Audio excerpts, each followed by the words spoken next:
Assalamualaikum warahmatullahi wabarakatuh. Selamat pagi semuanya. Di sini kami dari kelompok handler.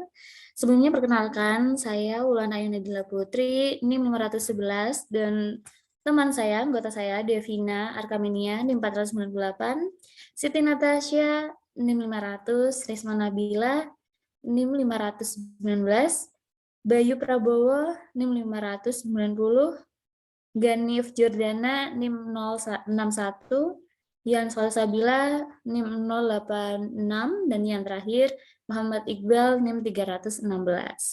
Jadi di sini kami mengambil nama kelompok handler yang berarti pawang. Jadi kami mengibaratkan kami sebagai pawang.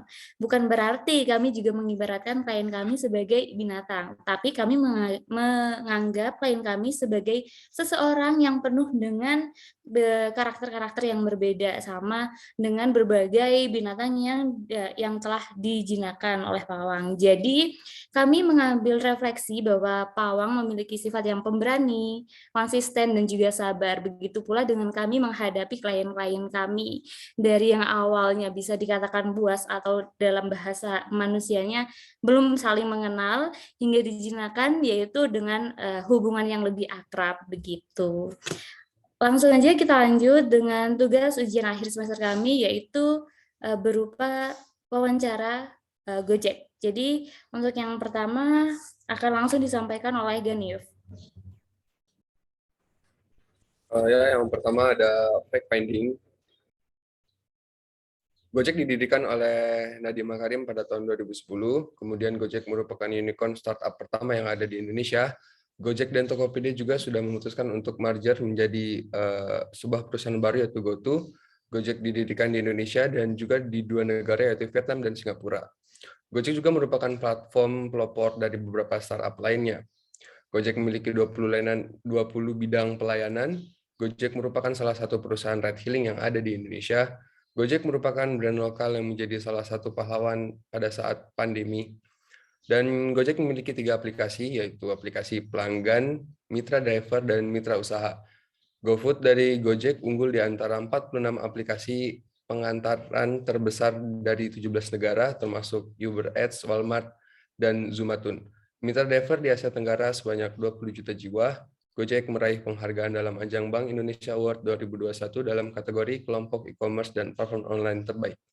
Gojek juga menjadi salah satu perusahaan asal Asia Tenggara dalam daftar 56 perusahaan yang mengubah dunia.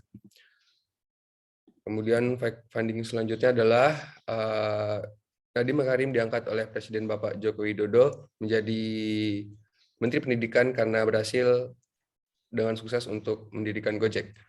Pemogokan terbesar dilakukan oleh Kurir Gokilat, jasa pengiriman perusahaan Gojek selama 3 hari yang melibatkan hampir 1.500 kurir atau hampir 80% kurir aktif di Gokilat. Model kemitraan saat ini tengah menjadi primadona bagi banyak perusahaan startup Indonesia setelah diterapkan di industri ride hailing lainnya. Model kemitraan mulai diberlakukan bisnis jasa pengiriman, diantaranya Shopee, JNE, dan lain sebagainya. Kemudian gig ekonomi adalah konsep yang relatif baru di Indonesia. Gojek telah memperluas layanan di luar ride hailing untuk menawarkan penawaran lain termasuk pengiriman jarak jauh dan pengiriman makanan.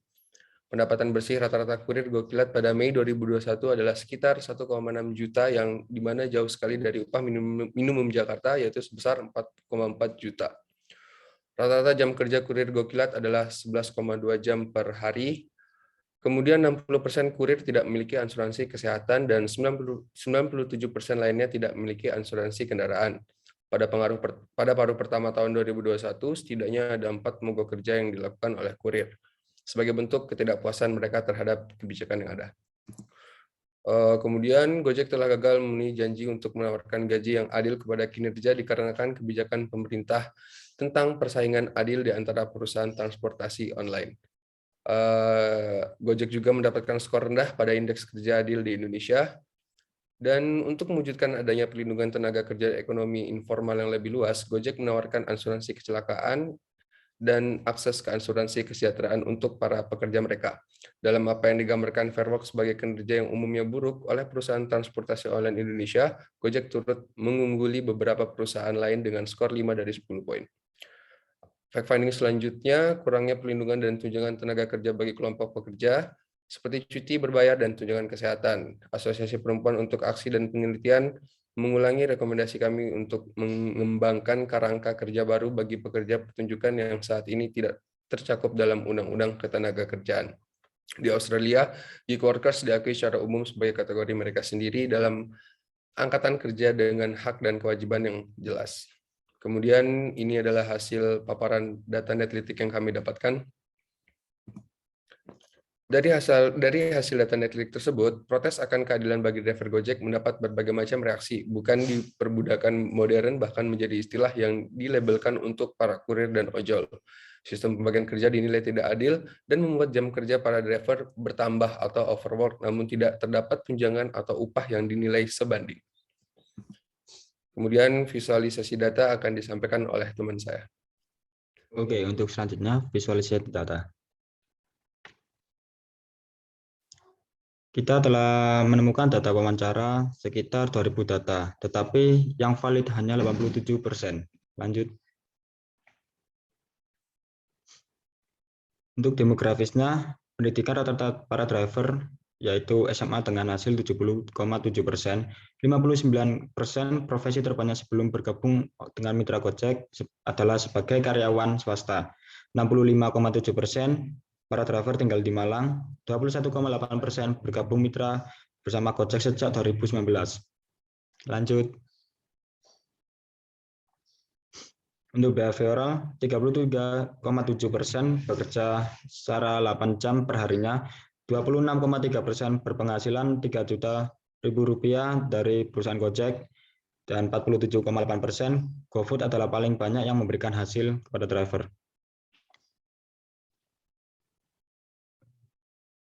Untuk isu kesejahteraan, 78,8% adalah fasilitas yang diberikan oleh perusahaan, 78% puas dengan fasilitasnya, 65,7% tidak sesuai pendapat per bulannya, 82,1% para driver mengetahui sistem komplain, 97,9% mengetahui adanya program pemberian bonus, 78,8% tidak menyetujui persyaratan yang harus diberikan oleh perusahaan Gojeknya. Lanjut. Isu kesejahteraan. 72,3% tidak mendapatkan bonus tambahan dari perusahaan, 93,7% membutuhkan asuransi dari perusahaan, 76,8% bonus yang diberikan berupa uang, 81,2% memberikan perlindungan dari perusahaan Gojek, 33,9% adalah faktor penting yang mempengaruhi pendapatan para driver. Lanjut. Untuk selanjutnya,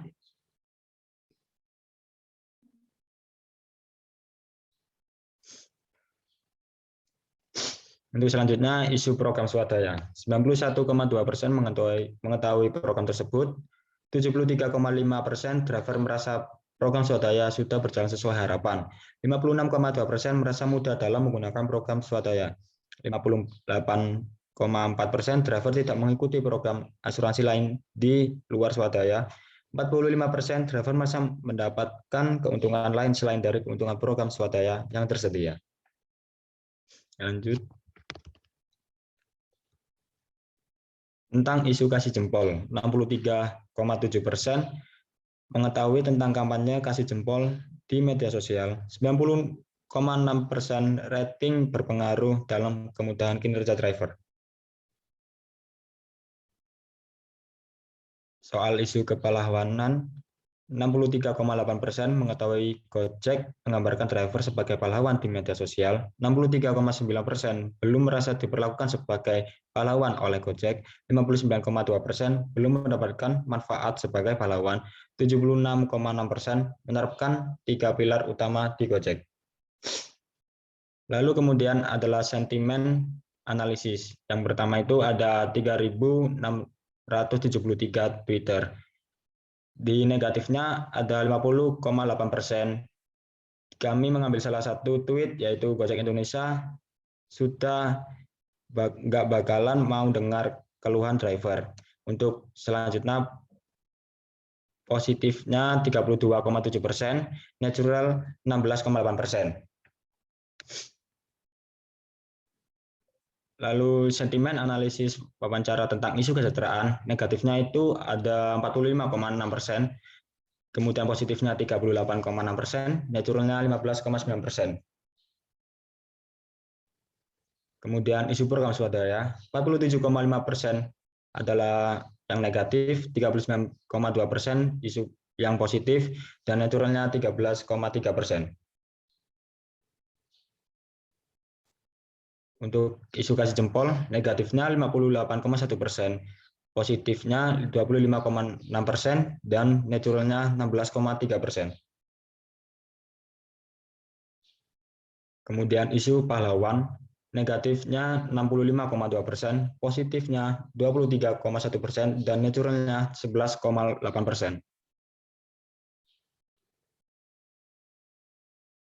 Tentang isu perubahan skema, negatif 67,6%, naturalnya 77,6%, dan positifnya 24,8%. Isu kesejahteraan, negatifnya 45,7%, naturalnya 12,9%, positifnya 41,4%. Untuk selanjutnya tentang 5C analis akan dijelaskan oleh teman saya.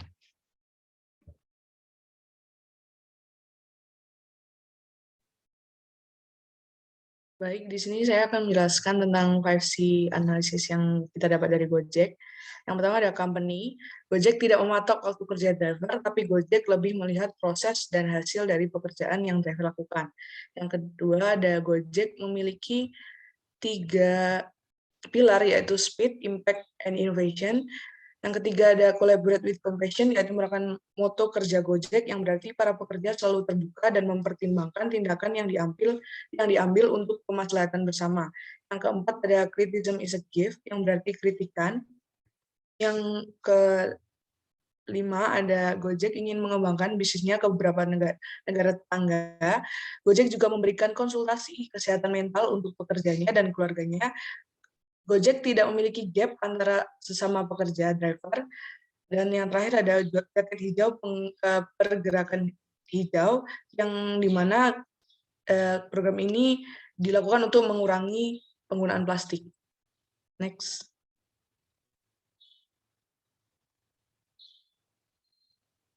Yang kedua ada kompetitor. Yang pertama kompetitornya ada Grab.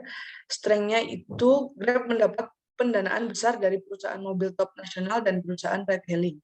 Weakness-nya ada pengemudi yang memiliki perilaku yang tidak profesional dan tidak pantas, jadi mengakibatkan publisitas negatif. Next.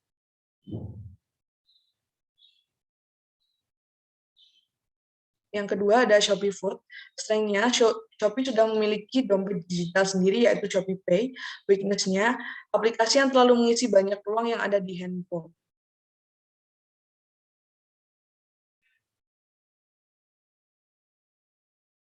Kompetitor yang terakhir ada Maxim, strength-nya harga yang lebih murah dibanding dengan kompetitor lainnya.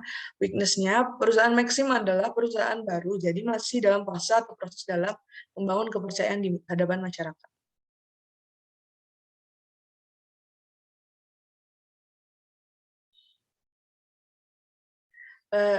Customer, sasaran audiensnya ini, Gojek memiliki target pasar audiens yang membutuhkan transportasi umum yang bisa digunakan sebagai pilihan pertama jika dalam kondisi terdesak. Kebiasaan audiens, customer yang sudah melakukan perjalanan bersama Gojek memberikan review atau komentar yang cukup positif. Perilaku audiensnya, masyarakat Indonesia selain mengutamakan keselamatan dan kenyamanan, juga menyukai adanya promo yang ditawarkan oleh Gojek. Nilai dari audiensnya, penilaian dari audiens bisa dilihat melalui sosial media yang dikemas dalam bentuk konten kreatif.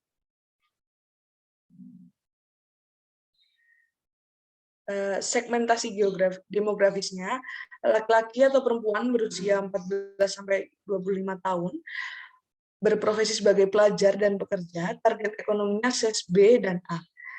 Segmentasi geografisnya, seluruh masyarakat yang berada di Indonesia, behavioralnya masyarakat yang membutuhkan transportasi cepat, yang belum bisa mengendarai sepeda motor atau tidak memiliki SIM, yang ingin melakukan sesuatu kegiatan dengan gampang. Psikografisnya, orang memilih untuk lebih hemat tenaga dan waktu dan memilih untuk tidak ribet.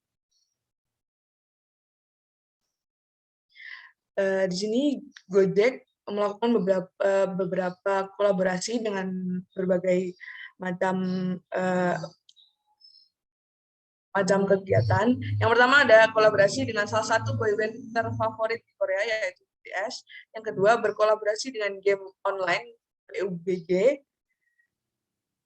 dan berkolaborasi dengan bioskop XX1, dan juga berkolaborasi dengan PT AIA, Financial Announcement Strategy Partnership dan Investment, dan yang terakhir berpartner dengan Tokopedia.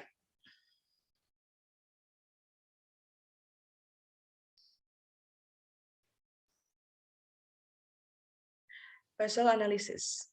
Jadi Gojek sendiri yang pertama ini ada politik. Berisi tentang Peraturan Menteri Perhubungan Republik Indonesia Nomor 12 Tahun 2019 tentang perlindungan keselamatan penggunaan sepeda motor. Yang kedua ada dasar hukum penyelenggaraan ojek online pada pasal 137 ayat 2.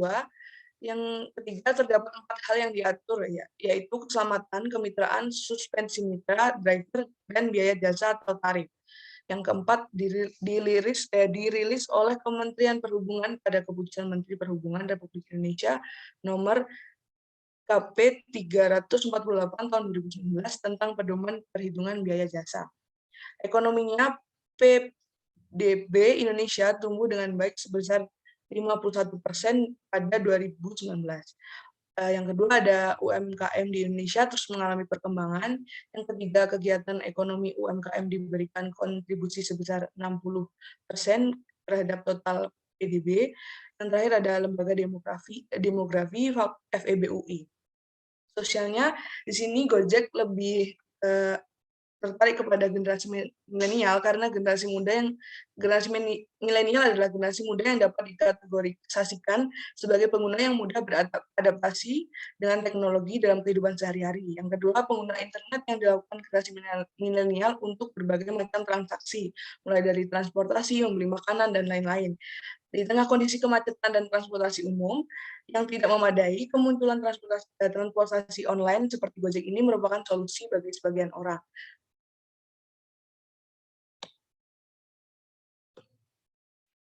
Ada yang keempat, ada teknologi. Pengguna internet di Indonesia didominasi oleh pengguna ponsel pintar sebanyak 355.000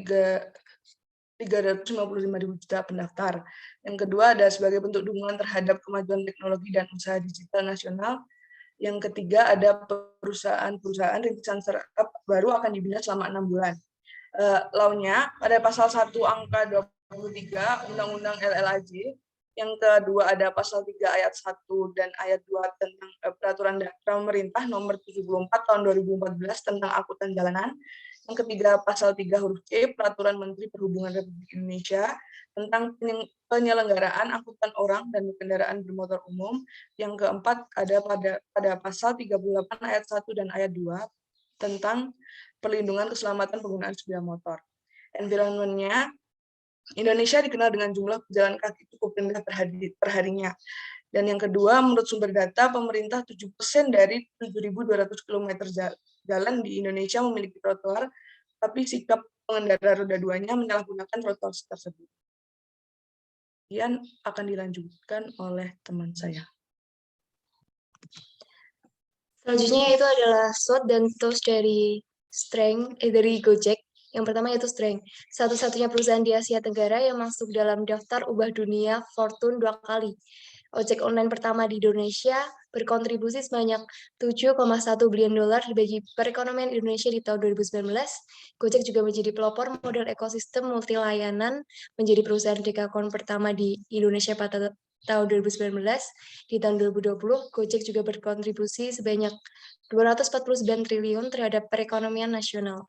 Lalu weakness, membagi mitra driver dalam beberapa klasifikasi kelas akun seperti basic, gold, platinum, atau silver. Seringnya order fiktif yang merugikan driver, adanya hak banding hanya sebagai formalitas karena banyak kasus yang masih berpihak pada customer. Opportunities-nya Gojek. Yang pertama itu ada berdasarkan survei komunitas konsumen Indonesia, preferensi konsumen untuk memilih layanan Gojek mencapai 36%. Lalu ada pada sektor taksi online, konsumen mengaku menghadapi resiko lebih banyak dialami saat menggunakan jasa Grab daripada Gojek. Pada aspek keterjangkauan tarif, aspek keamanan, kehandalan layanan, keramahan, dan kenyamanan serta kebersihan Gojek memiliki angka preferensi tinggi dibandingkan dengan Grab. Gojek mengakuisisi Ponsel Pay sebagai layanan uang elektronik. Teknologi aplikasi online yang terus berkembang, pekerjaan Gojek dianggap lebih menguntungkan daripada pekerjaan kantoran. Lalu ada Treats, pembagian orderan Grab dan Shopee Food yang lebih dinilai adil oleh mitra driver, lalu preferensi konsumen pada keterjangkauan tarif lebih banyak untuk memilih layanan Grab dibandingkan Gojek. Selanjutnya itu adalah TOS, Strength dan Opportunity, menjadikan Gojek sebagai perusahaan multi layanan terbaik se-Asia Tenggara dibandingkan dengan kompetitor lainnya, meningkatkan dan mengembangkan pasar di semua kalangan, lalu weakness dan opportunity-nya yaitu memperbaiki dan meningkatkan aplikasi yang sudah ada agar tidak ada yang dirugikan. Strength dan threat-nya tentu menambah strategi dalam promosi jasa yang memberikan banyak manfaat bagi konsumen, menjadi pelopor multi layanan akan sulitnya terpenuhi jika dinilai kurang adil pada pemerataan bagi orderan. Weakness dan threat. Yang pertama itu memberikan bonus yang sesuai dengan adanya klasifikasi akun, lalu meningkatkan loyalitas karyawan dan hubungan baik dengan pelanggan sehingga pembagian orderan ini bisa dinilai lebih adil. Selanjutnya yaitu adalah persona. Kami memiliki dua persona yaitu primer dan sekunder. Pertama yaitu primer.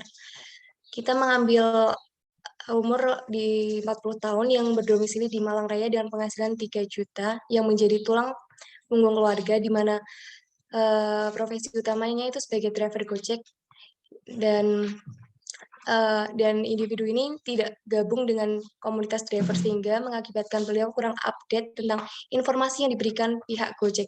Goals-nya yaitu ingin mendapatkan informasi dan menggunakan fasilitas dari perusahaan dengan mudah.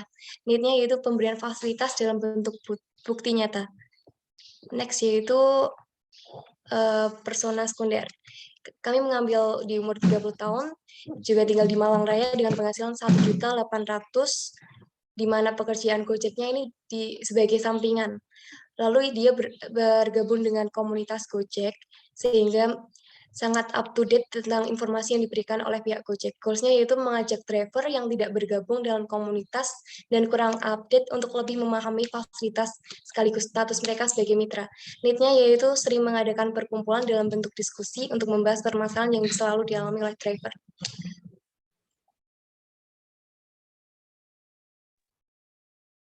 Kemudian adalah problem statement, smart objective, positioning, key message, dan lain-lainnya. Yang pertama adalah problem statement. Perusahaan Gojek belum menyampaikan kebijakan, informasi, dan program secara maksimal kepada mitra driver, baik secara deskripsi detail, informasi tambahan, maksud dan tujuan, hingga sesimpel pemilihan media saat pemberitahuan, sehingga mitra driver merasa kurang disejahterakan. Kemudian, smart objective kami adalah memaksimalkan penyampaian informasi terkait kebijakan, informasi, dan program perusahaan semaksimal mungkin, hingga meningkatnya kesejahteraan mitra driver melalui program yang telah ada hingga 15% dalam waktu 3 tahun. Kemudian adalah positioning. Gojek merupakan aplikasi penyedia transportasi online yang menjadi top of mind di Indonesia. Kemudian key message-nya adalah Gojek merupakan aplikasi dengan fitur pendukung yang lengkap dalam menyediakan jasa transportasi online yang memudahkan masyarakat. Selanjutnya adalah objektif kami yaitu meningkatkan program knowledge di kalangan mitra driver, memaksimalkan penyebaran informasi bagi mitra driver melalui aplikasi Gojek langsung. Yang ketiga, general informasi yang disebar via email dan pop-up notifikasi akun mitra driver, dan membuat video sebagai salah satu output dalam meningkatkan pemahaman mitra driver. Dan yang terakhir adalah meningkatkan presentase kesejahteraan driver tiap tahun. Dan tagline dari kami adalah pasti ada jalan. Kemudian ada stakeholder. Pada bagian akademik meliputi investor, pressure group, programmer. Dan pada bagian bisnis ada kompetitor, konsumen, pihak mitra Tokopedia, Halodoc, Panetban, dan lain-lainnya. Kemudian jaringan lintas iman tanggap COVID-19, GIC, PT Sayap Mas Utama, SGM Explore, Himpunan Peritel, dan Penyewa Pusat Perbelanjaan Indonesia atau HIPINDO. Kemudian PT Mitsubishi, PT Mandiri Sekuritas, PT Bank Sentral Asia, PT Cikarang Listrindo. Dan kemudian pada bagian akademik meliputi seluruh komunitas Gojek di setiap daerah di Indonesia. Dan ada @info Gojek. Kemudian pada bagian media meliputi website official, Instagram, Twitter, TikTok, Facebook, dan aplikasi Gojek. Dan yang terakhir adalah government, meliputi Kementerian Kesehatan, Kementerian Bappenas, Kementerian Koordinator Bidang Kemaritiman Republik Indonesia, Kominfo di Provinsi Kalimantan Timur, BPJS, Badan Penyelenggaraan Jaminan Sosial.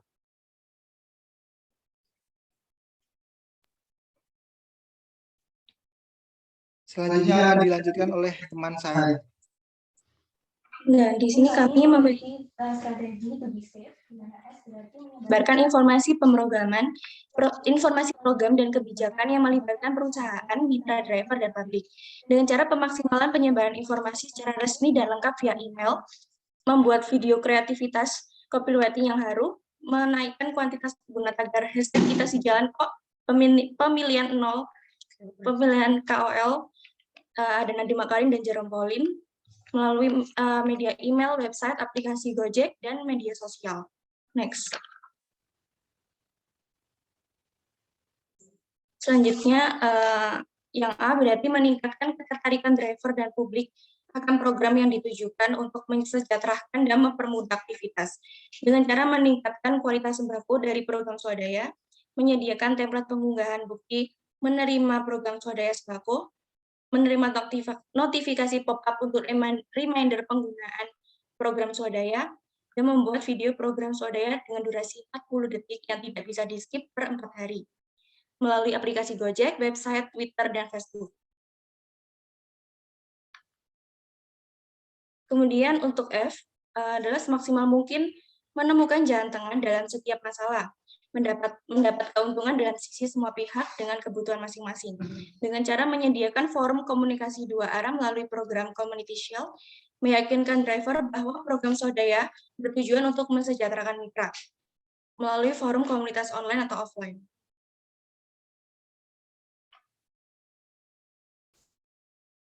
Kemudian terakhir adalah E, meningkatkan public action dari semua pihak demi tercapainya maksud program dan kebijakan perusahaan, dengan cara meningkatkan kualitas sembako dari program swadaya, menyediakan template pengunggahan bukti penerima program swadaya sembako, notifikasi pop-up untuk reminder penggunaan program swadaya, dan membuat video program swadaya dengan durasi 40 detik yang tidak bisa di-skip per 4 hari, melalui website, Instagram, Twitter, YouTube, Facebook, dan TikTok.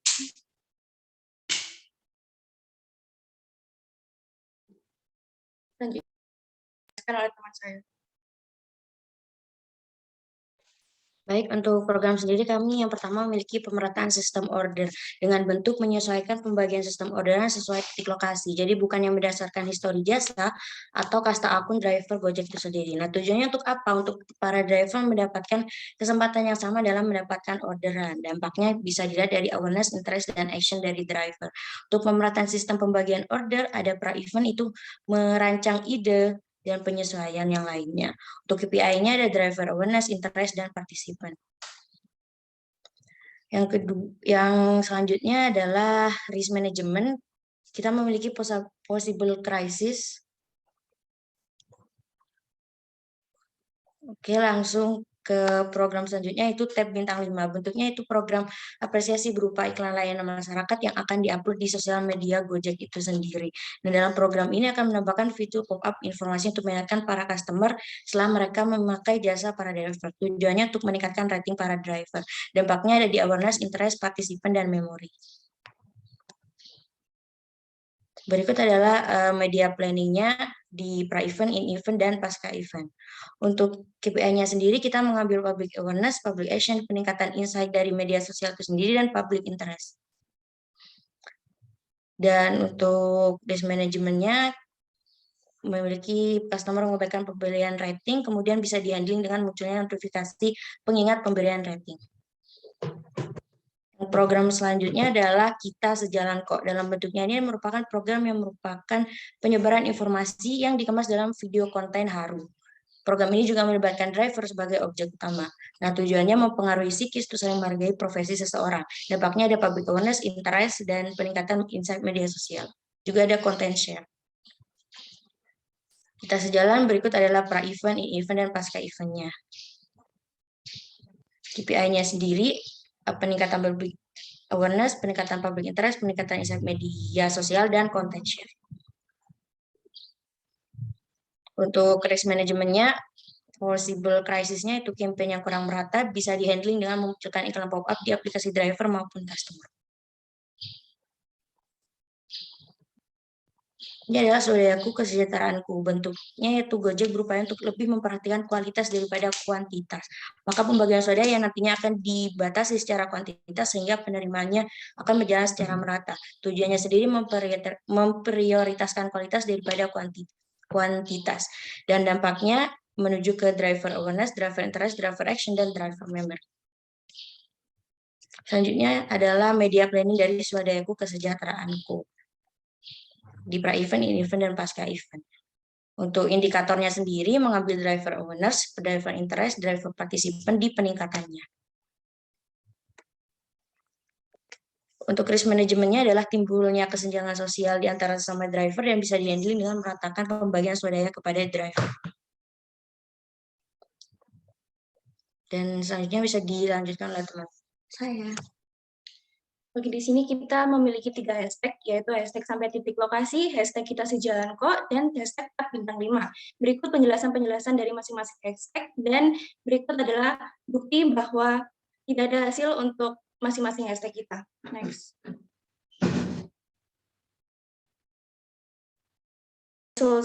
Untuk isu kita sendiri, paid-nya ada iklan baliho, iklan di media sosial, dan brand ambassador.